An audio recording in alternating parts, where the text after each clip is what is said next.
23वे वार्षिक स्नेहसंमेलन संपन्न होत आहे। त्यानिमित्ताने लाभलेल्या प्रमुख पाहुण्यांचे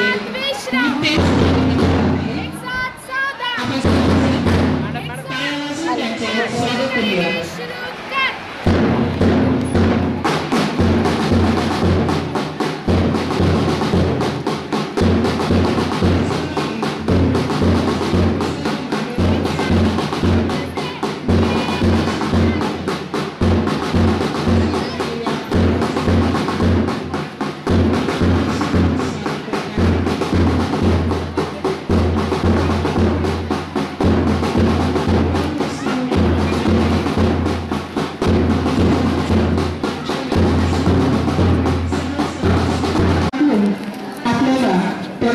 वाटचाल करायची आहे। पवित्र शास्त्र सांगते प्रभू येशू ख्रिस्त हा जगाचा प्रकाश आहे आणि पुन्हा असंही म्हटलं आहे की तुम्ही देखील जगाचा प्रकाश आहात।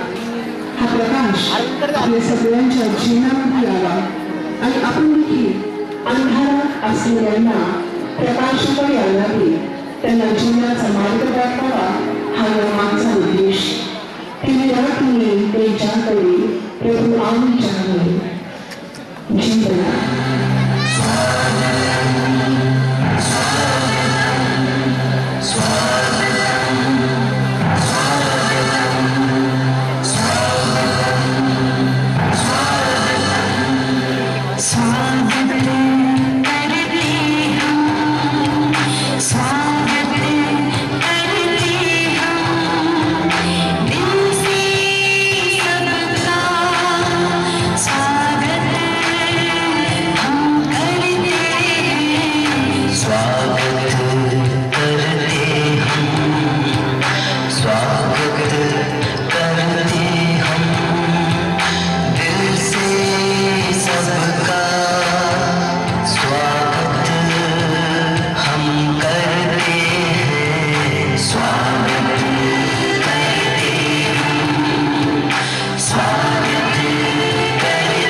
डॉन बॉस्को माध्यमिक व उच्च माध्यमिक विद्यालय सावेडी अहमदनगर यांच्या 23व्या स्नेह संमेलनासाठी एकत्र जमलेलो आहोत। माझ्या समोर उपस्थित असलेले सर्व विद्यार्थिनी, विद्यार्थी, पालक आणि सर्व गुरुजन, आजच्या आपल्या स्नेह संमेलनाचा विषय आहे कन्या जन्माचे स्वागत करा, महिलांचा सन्मान करा। कन्या जन्माचे स्वागत करा, महिलांचा सन्मान करा हा आपल्या स्नेह संमेलनाचा विषय आहे। असा विषय का घ्यावा लागला? आपण कधी ऐकलंय का असं की पुरुष जन्माचे स्वागत करा, पुरुषांचा सन्मान करा, असं कधी कुणी म्हटलेलं किंवा असा विषय घेऊन एखादा कार्यक्रम केलेलं कधी कुणी ऐकलंय का, पाहिलंय का? नाही। कारण काय की पुरुषांना सन्मान मिळतोच, पुरुषांच्या जन्माचं स्वागत होतच। मुलगा जन्माला आला की पेढे वाटले जातात, सगळं घरदार आनंदी होतं आणि फटाफट सगळीकडे SMS जातात, मेसेज जातात की वंशाला दिवा मिळालेला आहे, आमच्याकडे आनंदी आनंद झालेला आहे। आणि मुलगी झाली की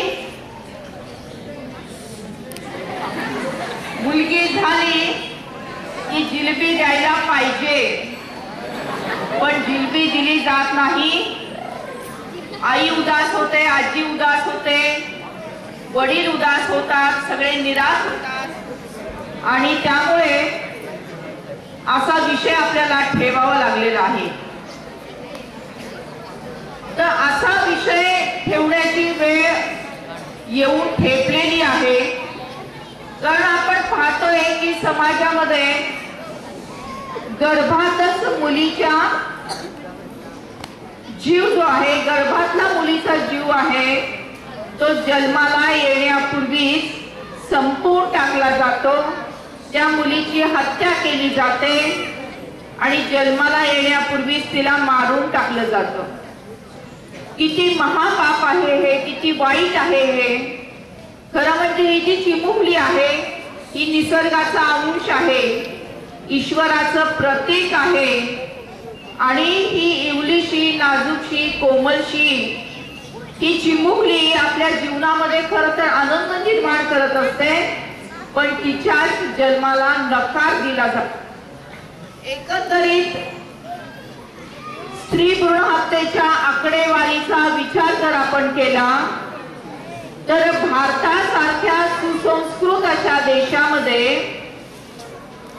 सुसंस्कृत देश असं मी म्हटलं कारण आपला देश सुसंस्कृत आहे की जिथे सत्य, अहिंसा, अपरिग्रह, दया, क्षमा, शांती, समता, ममता, बंधुता या सगळ्या गुणांचा गुणाकार केला जातो। म्हणून आपली भारतीय संस्कृती सगळ्या जगामध्ये उच्च संस्कृती समजली जाते। अहिंसा परमो धर्म हा असं म्हटलं जातं, परंतु गर्भात असलेल्या चिमुकलीला जन्माला येण्यापूर्वीच मारून टाकलं जातं। खरं म्हणजे आईचं उदर ज्याला आपण तीर्थक्षेत्र म्हणतो, माझ्या समोर माता भगिनी आहेत, खरं म्हणजे आईचं उदर ज्याला आपण तीर्थक्षेत्र असं म्हणतो की त्या तीर्थक्षेत्रातून एक जीव उमलतो, फुलतो, वाढतो आणि एक नवीन जीवन सृष्टी निर्माण करतो। हे तीर्थक्षेत्र असलेल्या आईच्या उदराला आज स्मशानभूमी केलं जात आहे। ही किती मोठी शोकांतिका आहे।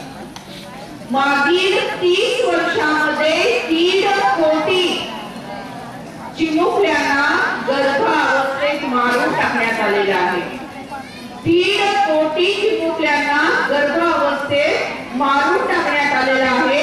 ही जी चिमुकली आहे, जी आईच्या पोटात आहे, ती आईच्या उदरात आहे, ती आपल्या आईला म्हणतीये की आई, तुझं बाबांचं, आजींचं, आजोबांचं बोलणं काल रात्री ऐकलं मी आई।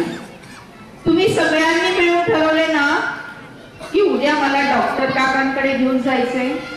नको काही नको असं करू नको ग, मला मारू नको ग, मला डॉक्टर काकांकडे घेऊन जाऊ नको ग, मला डॉक्टर काकांची खूप खूप भीती वाटते ग आई। ते डॉक्टर काका मोठं शस्त्र घेतील ग, माझ्या डोक्याच्या चिंध्या करून टाकतील ग, इवलीशे, नाजूकशे, कोमलशे माझे हातपाय आई तोडून टाकतील ग आणि रक्तबंबाळ झालेला माझा हा देह आई उकड्यावर फेकून देतील, कुत्रे झडप घालतील, तोंडात पकडतील, गल्लीवर फिरवतील ग आई।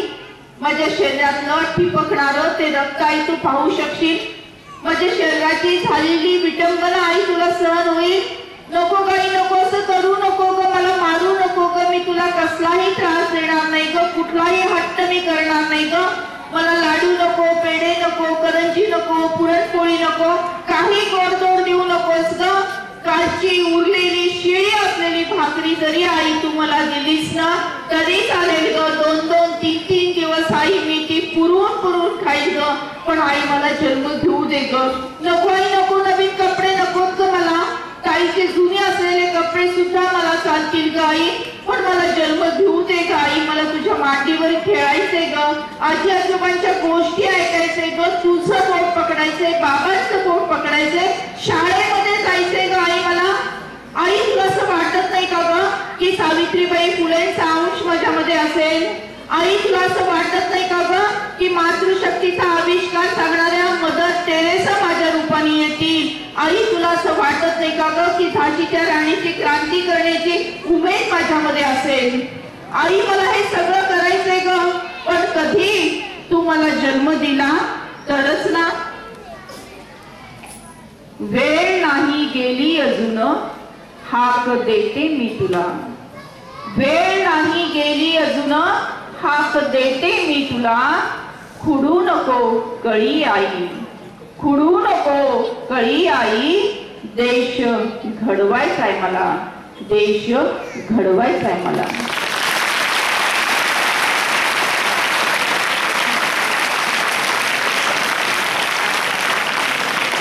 अशी आर्त अशी हाक ही चिमुकली आपल्याला देत आहे. मग या हाकेला ओ द्यायचं असेल तर आपल्याला काहीतरी ऍक्शन प्लॅन केला पाहिजे. आपण कृतीतून त्यांना प्रतिसाद दिला पाहिजे. मग आपण नेमकं काय करू शकतो? खरं म्हणजे सगळा तरुण वर्ग माझ्या समोर आहे. तिकडे आमच्या भगिनी आहेत, तिकडे बंधू आहेत, पालक वर्ग आहे, शिक्षक वर्ग आहे, ब्रदर्स आहेत, फादर्स आहेत. आणि या चांगल्या अशा वातावरणामध्ये आपण कृती करण्याचा संकल्प करूया. समाजाचा अभ्यास केला तर समाजामध्ये दोन मोठे गैरसमज आहेत. पहिला गैरसमज आहे की मुलगा हाच वंशाचा दिवा आणि मुलगी मात्र पराया धन. आणि दुसरा गैरसमज आहे की कुटुंबामध्ये मुलगाचा जन्म झाला नाही तर दोष हा आईला दिला जातो. तर पहिला गैरसमज आपण पाहूया की पहिला गैरसमज आहे की मुलगा हाच वंशाचा दिवा आणि मुलगी मात्र पराया धन. आणि याची 4 कारणं समाजशास्त्र पुढे करतं. काय 4 कारणं आहेत की मुलगा शिकतो, मुलगा कमावतो, मुलगा म्हातारपणाची काठी होतो आणि शेवटी अग्नी देण्यासाठी मुलगा लागतो असं म्हटलं जातं. त्या 4 कारणाचा तुलनात्मक अभ्यास जर आपण आज केला तर मुलगा शिकतो, मुलगी पण शिकते. आज 10वीचे रिझल्ट आहेत, 12वीचे रिझल्ट आहेत, विद्यापीठाचे रिझल्ट आहेत. कोण पहिला येत आहे? म्हणजे तो शिकतो ती पण शिकते, तो कमावतो ती पण कमावते. इंजिनियर होते, डॉक्टर होते, वकील होते, शास्त्रज्ञ होते, सिस्टर होते आणि सरपंचापासून राष्ट्रपती पदापर्यंतची सगळी कार्य ती यशस्वीरित्या पार पाडते. म्हणजे तो कमावतो ती पण कमावते. आता एक प्रश्न कोणाच्या मनात असा येऊ शकेल की घरात असलेली आई गृहिणी काय कमावते? तर नीट लक्ष देऊन त्याचं उत्तर आहे का?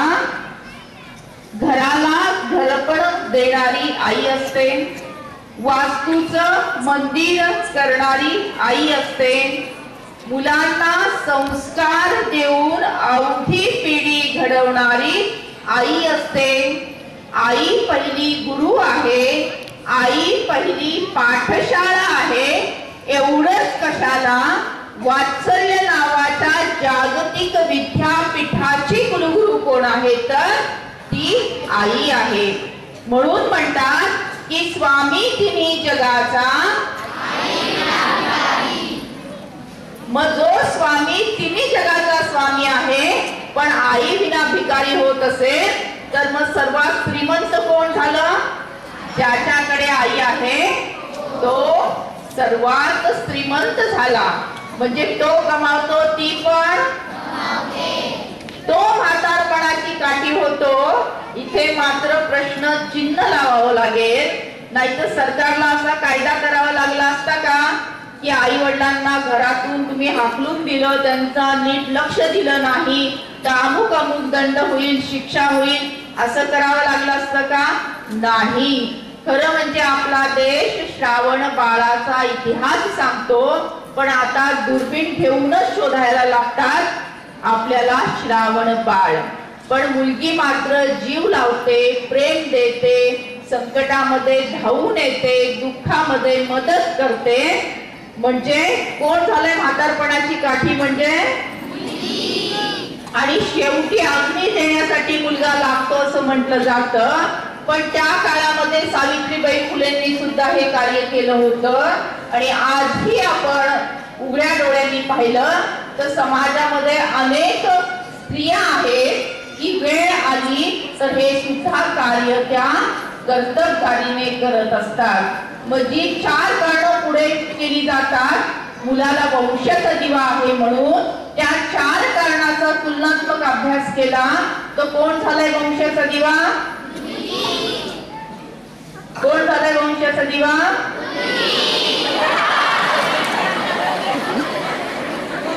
परंतु आमचे बंधू तर काही उत्तर देत नाहीये तिकडून. म्हणजे समाजामध्ये इतकं पक्क बसलंय डोक्यामध्ये की मुलगा हाच वंशाचा दिवा. एवढी लहान मुलं आहेत पण ते सुद्धा तसंच म्हणजे समजतात. कारण समाजमध्ये अनेक वर्षापासून अशी परंपरा निर्माण झालेली आहे. ती परंपरा बदलण्यासाठी तुम्ही सगळेजण शाळेमध्ये शिकता. समजा आपल्या गुरुजींनी फळ्यावर एक रेष ओढली आणि सांगितलं की त्या रेषेला हात न लावता ती छोटी करून दाखवायची. कशी करायची?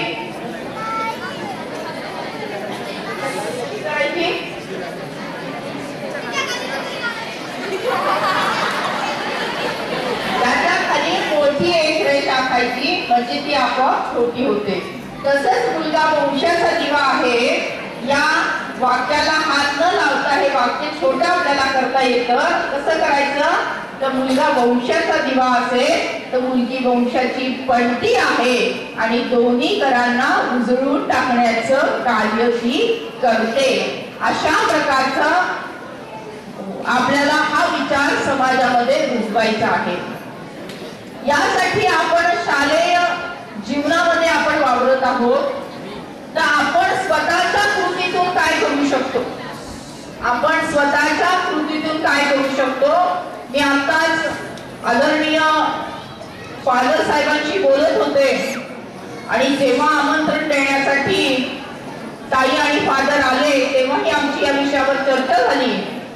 आणि कन्या जन्म आनंद सोहळा 1 रुपयाची जादू योजना याविषयी चर्चा अशा प्रकारे झाली की ती योजना अशी आहे की आपल्या या सगळ्या विद्यार्थी विद्यार्थिनींच्या कुटुंबियांमध्ये जर मुलीचा जन्म झाला तर प्रत्येकाने 1 रुपये कॉन्ट्रीब्युशन द्यायचं. किती द्यायचंय? 1 रुपये कॉन्ट्रीब्युशन द्यायचं आणि सगळे मिळून जी रक्कम जमा होईल त्याच्यामध्ये मुलीला झबलं, आईची खडा नारळाने ओटी आणि सासूबाईंना फुल आणि नारळ देऊन त्यांचा सन्मान करायचा. अशा प्रकारचा कन्या जन्म आनंद सोहळा 1 रुपयाची जादू योजना अशा प्रकारचा ठराव आज इथे स्नेह संमेलनाच्या वतीने घेण्यात येत आहे. आणि तो ठराव आता आलेला आहे आणि आदरणीय फादर त्याच्यावर सिग्नेचर करत आहे. आपण जोरदार टाळ्यांनी त्यांचं स्वागत करूया. म्हणूनच म्हणते आता तरी विचार करा, वंशाचा दिवा करा, कोण तुम्ही ओळखा. पणतीनेच पुन्हा दिवा प्रज्वलित होतो. स्त्री असो वा पुरुष जन्मत स्त्रीच्याच पोटी घ्यावा लागतो. आईची ममती कशाला हवी सांगायला? आईची ममती कशाला हवी सांगायला? चला सज्ज होऊया स्त्री भ्रूण हत्या थांबवायला. चला सज्ज होऊया स्त्री जन्माचे स्वागत करायला.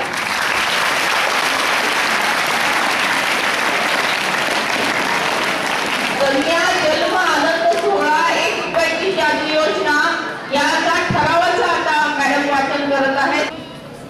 सध्याच्या स्थितीवर एक प्रकाश टाकण्याचं मुलाचं काम त्या करत आहे आणि जो वसा त्यांनी स्वतः उचलला त्यामध्ये आपण देखील एक छोटासा खारीचा वाटा उचलणार आहोत. त्याचा ठराव जो आहे ते या ठिकाणी मी वाचन करत आहे. गेल्या 23 वर्षापासून आमची संस्था शिक्षण क्षेत्रात कार्यरत आहे. अनेक समाजोपयोगी उपक्रम आम्ही घेत आहोत. सालाबादाप्रमाणे या वर्षीच्या स्नेह संमेलनात आम्ही कन्या जन्माचे स्वागत करा, स्त्रियांना सन्मान द्या हा विषय घेतला आहे. तर त्यासाठी स्त्री जन्माचे स्वागत करा चळवळीच्या प्रवक्त्या डॉक्टर सुधाजी कांक्रिया मॅडम यांना मार्गदर्शन करण्यास बोलावले आहे. त्यांच्या प्रेरणेने आम्ही खालील ठराव घेत आहोत. आमच्या विद्यार्थी विद्यार्थिनींच्या कुटुंबांमध्ये मुलीचा जन्म झाला तर आम्ही जाहीररित्या कन्या जन्म आनंद सोहळा साजरा करू। त्यासाठी 1 रुपयाची जाणीव योजना राबवू असा ठराव आज दिनांक 30 जानेवारी 2014 रोजी सर्वानुमते मंजूर करण्यात येत आहे। आपण टाळ्या वाजवून या ठरावाचं स्वागत करूया।